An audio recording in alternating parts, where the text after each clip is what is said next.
힘이 들 때면 주께 오라 하십니다. 어려울 때 주께 오라 하십니다. 수고하고 무거운 짐진 자들아 다 내게로 오라. 내가 너희를 쉬게 하리라. 그 말씀이 오늘 나의 말씀 되게 하여 주옵소서. 힘든데 어려운데 홀로 있다 말하지 않고 내가 너와 함께 있다 말씀하시는 주님, 저들의 위로처가 되어 주시고 저들의 희망이 되어 주시옵소서. 오늘 우리 수원팀이 좋은 결정을 위해 모이고자 합니다. 하나님, 저들에게 지혜가 모이게 하시고 좋은 결정도 허락하여 주시옵소서. 우리 상호가 날짜를 정하고 이제 시험을 본격적으로 준비하고 있습니다. 하나님, 좋은 선택과 결과를 위해 주께서 길을 열어 주시옵소서. 멀리 인도네시아에서 함께하는 우리 최순필 집사님도 기억하시사 홀로 외롭게 있지 아니하고 주님이 함께 하심을, 주변에 사람들이 있음을 알게 하여 주시옵소서. 우리의 곁에 주님이 계십니다. 우리의 곁에 주님이 계십니다. 그것이 우리에게 큰 힘이 되게 위로가 되게 하여 주시옵소서. 감사합니다. 고마우신 예수님 이름으로 기도드렸습니다. 아멘, 아멘. 오늘은 디모데전서 6장에 있는 말씀 함께 봅니다. 디모데전서 6장 6절에서 10절까지 신약성경 342페이지에 있고요. 재정 묵상 함께 하려고 합니다. 디모데전서 6장 6절에서 10절이고요. 우리 같이 한 목소리로 천천히 읽도록 하겠습니다. 그러나 자족하는 마음이 있으면 경건은 큰 이익이 되느니라. 우리가 세상에 아무것도 가지고 온 것이 없음에 또한 아무것도 가지고 가지 못하리니 우리가 먹을 것과 입을 것이 있은즉 족한 줄로 알 것이니라. 부하려 하는 자들은 시험과 올무와 여러 가지 어리석고 해로운 욕심에 떨어지나니 곧 사람으로 파멸과 멸망에 빠지게 하는 것이라. 돈을 사랑함이 일만하게 뿌리가 되나니 이것을 탐내는 자들은 미혹을 받아 믿음에서 떠나 많은 근심으로써 자기를 찔렀도다. 아멘. 월요일마다 재정 묵상하고 있는데요. 너무나 잘 아는 말씀 가지고 함께 시작을 좀 해보려고 합니다. 6절의 말씀의 시작이 되는 단어가 있죠. 제일 중요한 단어는 이 단어가 될 것 같아요. 6절 다시 한번 읽어볼까요? 그러나 자족하는 마음이 있으면 경건은 큰 이익이 되느니라. 여기서 제일 중요한 단어가 뭘까요? 네, 경건도 큰 이익이 된다는 겁니다. 왜 이 얘기가 나왔냐면 3절에서 5절 때문에 그래요. 3절, 5절 한번 읽어볼게요. 누구든지 다른 교훈을 하며 바른 말, 곧 우리 주 예수 그리스도의 말씀과 경건에 관한 교훈을 따르지 아니하면이 전제가 돼요. 하나님의 말씀을 듣고 말씀대로 살겠다고 결정한 사람들이 생겨났는데 그들 중에 당대의 디모데 시대에 에베소에는 두 가지의 문제가 되는 종교인들이 있었습니다. 첫째는 기독교인인데 영지주의라는 것에 빠져 있는 사람들이 있었고요. 그리고 또 하나는 당시에 우상을 숭배하던 우상 숭배자들이 있었어요. 그런데 그들 둘 다 공통점이 있었는데 차이점은 영지주의자들은 예수 그리스도를 알면서 죄를 짓는 자들이고 우상을 섬기는 자들은 자기들 의지대로 종교를 만들어서 예수 그리스도와 상관없이 죄를 짓는 자들이었는데 공통점이 있었다는 건 그들이 종교를 이용해서 재정을 착취해 왔다라는 거였어요. 그게 문제가 됐던 거죠. 돈벌이의 수단이 되었던 겁니다. 그래서 당대에 오히려 사람들이 죄를 더 많이 짓기를 선호했대요. 이유가 있죠. 왜 사람들이 죄를 짓기를 원했을까요? 죄를 지으면 지을수록 예, 종교단체로 많이 오니까. 그렇게 와서 종교단체에 와서 죄사함을 받을 수 있다라는 공포와 함께 그들에게 그 대가 지불을 받으면서 그들의 부를 축적해가는 과정들을 보고 그것에 대해서 그렇게 표현하고 있는 거죠. 다른 교훈을 하며 바른 말 곧 우리 주 예수 그리스도의 말씀과 경건에 관한 교훈을 따르지 아니하는 것. 그래서 바른 말이라고 되어 있는 것은 그리스도의 말씀과 경건에 대한 교훈이라고 얘기하고 있죠. 그건 달리 말하자면 지금 일단 실질적인 얘기로 나가려고 한다는 얘기인데요. 그리고 나서 4절과 5절에 이렇게 되어 있습니다. 같이 읽어볼까요? 4절. 그는 교만하여 아무것도 알지 못하고 변론과 언쟁을 좋아하는 자니 이로써 투기와 분쟁과 비방과 악한 생각이 나며 그게 내적인 동기가 되는 거라면 외적으로는 이렇게 된답니다. 5절에 보니까 마음이 부패해지고 진리를 잃어버려 뭐라고 돼 있어요? 경건을 이익의 방도로 파이낸셜 게인이라고 돼 있어요. 경제적 이득의 수단으로 삼았다는 겁니다. 경건이라는 것을 그들의 경제적인 이득의 수단으로 삼는 자들에게는 결국에 그것이 의미가 없는 것처럼 여겨질 것이다. 경건이. 근데 여기에 문제가 발생하는 거죠. 이렇게 말해놓고 나니까 경건은 그러면 이득이 안 되나? 라는 질문을 던지게 되는 거죠. 왜 경건에는 이득을 보면 안 되는 건가? 라고. 그러자 그것에 대해서 반대 얘기를 하는 게 사실은 6절이 됩니다. 그러니까 경건도 뭐가 된다는 거죠? 이득이 있다는 거죠. 근데 어떻게 할 때 이득이 있다고 얘기하는 거죠? 6절에 보니까 자족하는 마음이 있을 때라고 되어 있는 거죠. 만일에 경건을 이용할 때, 경건이라는 것이 드러날 때 그것이 이익의 수단이 되면, 경제적 이득의 수단이 된다면 그것은 죄가 되지만 그것이 경제적 이득의 수단이 아니라면 그것은 내게 득이 될 수 있다라는 거죠. 분리해서 생각하라는 것이 아니라 이거는 욕망을 사라지게 하라는 것이 아니라 욕망의 방향을 바꾸라는 얘기입니다. 이렇게 표현하시면 좋겠습니다. 욕망을 금지하지 말고 욕망의 방향을 바꾸라.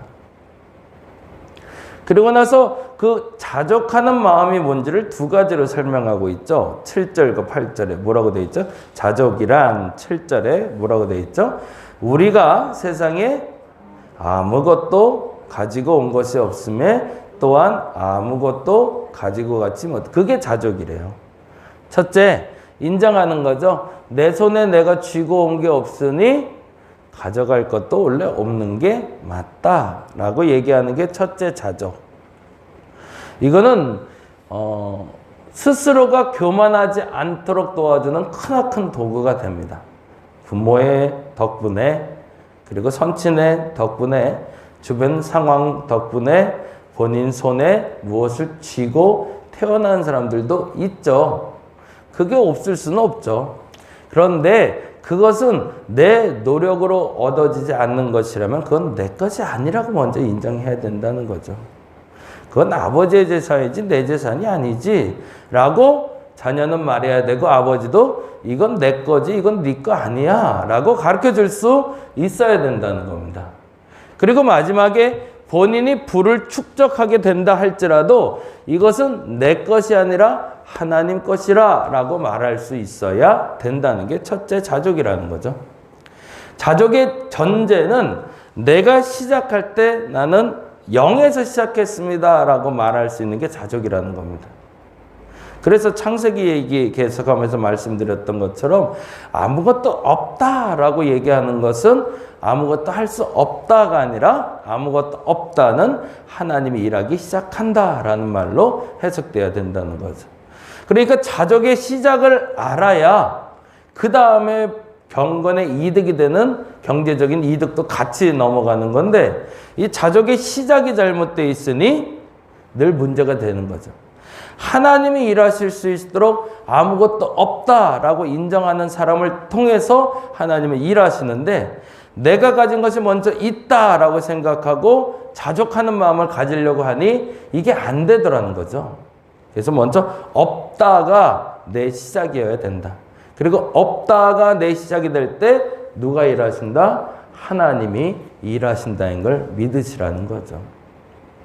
그리고 나서 두 번째로 중요한 단어가 나오는 게 8절이죠. 같이 한번 읽어봅니다. 우리가 먹을 것과 입을 것이 있은즉 족한 줄로 알 것이니라. 저는 이거는 굉장히 반대예요. 여기는 하나 더 쳐야 된다고 저는 봐요. 뭐가 더 들어가야 될까요? 먹을 것은 뭐죠? 의식주로 보면 식이죠. 입을 것은 의죠. 그러면 뭐 하나가 빠졌죠? 주가 빠졌죠. 네, 그것도 하나 좀 넣어놨으면 좋겠어요. 먹을 것, 입을 것, 거할 것.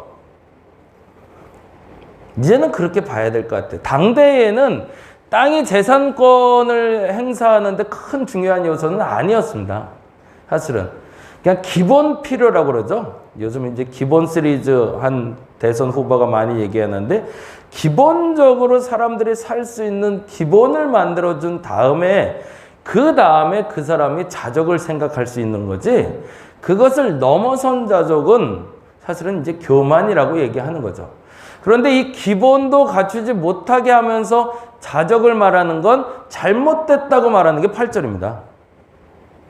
첫째는 아무것도 없다라고 말했지만, 그 아무것도 없는 것은 정말로 제로 상태의 내 내적인 상태가 하나님이 시작입니다라는 믿음의 고백이라면, 외적으로는 어떻게 해야 된다는 거예요? 최소한의 먹을 것과 입을 것과 거할 것을 추구하라는 얘기입니다. 그래서 내게 먹을 것이 있고 입을 것이 있고 거할 것이 있을 때 자족이 가능하다는 얘기예요. 이 부분에서는 오해가 좀 없으셔야 돼요. 그러니까 이 부분까지는 뭐 하라는 거죠? 욕심 내시라는 거예요. 내가 먹을 만큼 먹을 수 있도록 욕심 내셔도 되고요. 입을 만큼 욕심 내셔도 되고요. 거할 것이 있도록 하나님께 구할 수 있어야 된다는 겁니다. 그게 있어야 족한 줄 아는 거지, 그것도 없는데 족한 줄 아는 건 그거는 망상이죠. 그건 착각이고. 근데 당대에는 의식주 중에서 먹고 입는 것이 기본권이었기 때문에 그걸로 만족해도 된다고 얘기했지만, 지금은 먹고 입고 거하는 것이 정돈되면, 근데 그 이상을 욕심내지 말라는 얘기죠. 내가 가질 수 있는 먹을 것과 입을 것은 이제는 풍요합니다. 사실은. 우리나라는 이제 그 정도면 됐어요. 근데 어저께 TV 프로그램을 보다가 깜짝 놀랄 얘기를 들었는데, 경제적인 부의 불균형이 이제 가속화되고 있다고 그러잖아요. 90%와 10%로 나누더라고요. 90%의, 전 세계 90%의 사람들 중에 포함된 사람은 하루에 10,000원을 쓸 수 있는 사람이래요. 90%가. 10%가 참. 10%가, 전 세계 10%만이 하루에 10,000원을 쓸 수 있는 경제적 여유가 있대요. 나머지 90%는 하루에 2,000원을 쓸 수 있는 부의 그 이득을 취하지 못하는 사람들도 있다는 거죠. 극단적으로. 하루에 2,000원을 못 쓰는 사람도 있는데, 하루에 10,000원을 쓸 수 있다면 전 세계의 부를 가진 사람 중에 10%에 해당된다고 그러네요. 이게 엄청난 불균형인 거죠, 사실은. 근데 내가 스스로 하루에 10,000원을 쓸 수 있다는 것이 그 10%에 해당한다고 사람들이 생각하지 않는 거죠. 나는 늘 모자르다고 생각하고 있는 거죠. 그렇다면 그 기준을 내가 다시 한번 정할 필요가 있어요. 나는 얼만큼 먹어야 행복할까? 어쨌든 아무리 부자가 돼도 하루 3끼니까 뭘 얼마나 입어야 멋있어지는 걸까? 좋아지는 걸까? 그 기준을 정하는 게 제일 중요하고, 그런데 21세기를 사는 우리에게는 먹을 것과 입을 것만 얘기할 것이 아니라 거할 것도 얘기해야 된다는 거죠. 그러니까 어저께 우리 이 단어를 어떻게 써야 되지? 고하라는 단어는 쓰지 말랬는데 이 단어를 안 쓰면 설명을 할 방법이 없으니 아동보육시설이라고 쓰라고 했는데 이제 익숙하지 않아서 아동보육시설에서 나오는 아이들에게 제일 필요한 건 먹고 자고 입는 거라는 거죠. 근데 이 잘 곳이 없는 게 가장 큰 문제거든요. 그러면 그걸 해결해 주는 게 기본권이죠.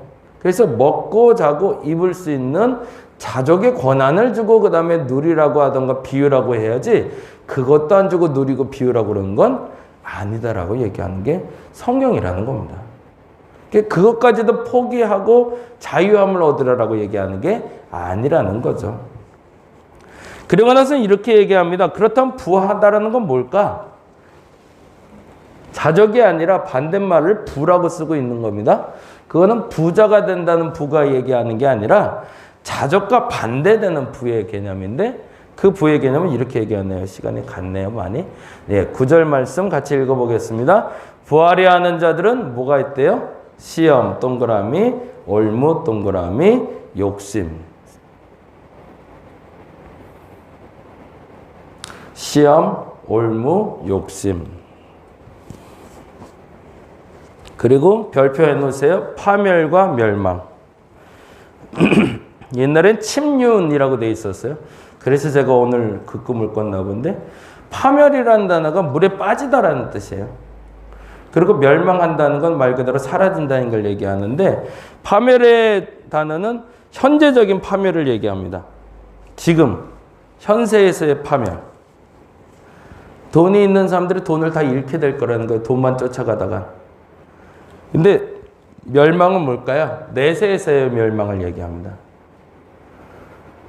육신적으로만 빈곤해질 것 같아? 궁핍해질 것 같아? 아니, 내적으로도 그렇게 될 거야 라고 얘기하는 거예요.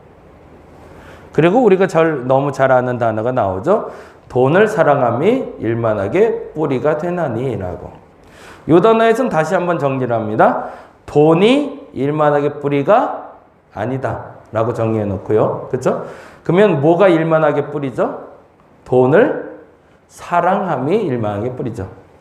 그런데 더 중요한 단어가 또 하나 있어서 거기까지만 얘기하고 오늘 설교 마무리할게요. 돈이 일만하게 뿌리가 아닙니다. 돈을 사랑함이 일만하게 뿌리죠. 그리고 나서 우리나라 번역에도 잘못됐는데 돈을 사랑함이 일만하게 뿌리가 되나니라고 돼 있잖아요. 그래서 become이라는 단어로 보통 해석을 했는데 요즘에 다시 해석된 건 is를 씁니다. 그럼 어떻게 되는 거죠? 뭐뭇이 되다가 아니라 뭐뭇이다라고 정의되는 거죠. 돈을 사랑함이 일만하게 뿌리다라고 정의해버리는 거예요. 이걸 동격으로 보는 거죠. 그러니까 지금까지는 돈을 사랑하는 점진적으로 내가 악을 짓게 되는 걸로 생각했는데 점진적으로 죄를 짓는 게 아니라 돈을 사랑하는 순간부터 이미 그건 일만하게 뿌리가 된다는 얘기입니다. 다시 한번 정리를 하고 갈게요. 하나님은 자족하라라고 얘기하실 때 그 자족의 첫째는 시작은 하나님이다라는 걸 인정하는 걸 말합니다. 내 물질도 내가 가진 것의 시작은 하나님. 그리고 두 번째는 내가 가진 기본적인 것이 있을 때 족한 줄 알라는 겁니다. 기본도 없는데 족한 줄 안다는 건 그거는 거짓말이고 잘못된 거라는 거죠. 그 기본권인 건 뭐다? 먹고 자고 입는 거. 그리고 세 번째로 너무 중요한 것이 있는데 돈이 일만하게 뿌리가 아니고 돈을 사랑함이 일만하게 뿌리다. 근데 더 중요한 건 돈을 사랑해서 점점 더 일만하게 뿌리가 자라는 것이 아니라 돈을 사랑하는 순간 이미 그건 일만하게 뿌리가 되는 것이 아니라 뿌리라라고 정의하고 있다는 겁니다. 재정에 대해서는 조금 더 자유함이 저와 여러분에게 있었으면 좋겠습니다. 돈에 대한 욕심을 버리라는 것이 아니라 돈에 대한 사랑함을 버리라는 겁니다. 그래서 그 사랑함을 버리고 돈에 대한 욕심은 가지시기 바랍니다. 그래서 여러분에게 채워져야 될 기본권을 누리시면서 그 자족의 기쁨을 누릴 수 있는 저와 여러분 되시기를 간절히 바랍니다. 기도하겠습니다. 물질에 대한 자유를 얻기를 원하는데 그 자유가 내 마음대로 주어지진 않습니다.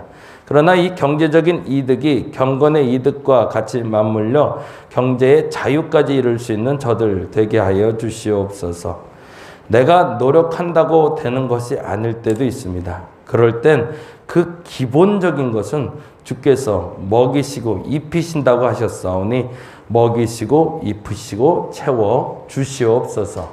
그래서 자족도 한번 해보게 하여 주시오며 일마다게 뿌리가 되는 돈을 사랑함은 거하지 않게 하여 주시고 돈에 대한 욕심은 갖되 그것을 경건의 이득을 취할 수 있는 도구로 잘 사용하게 하여 주시옵소서.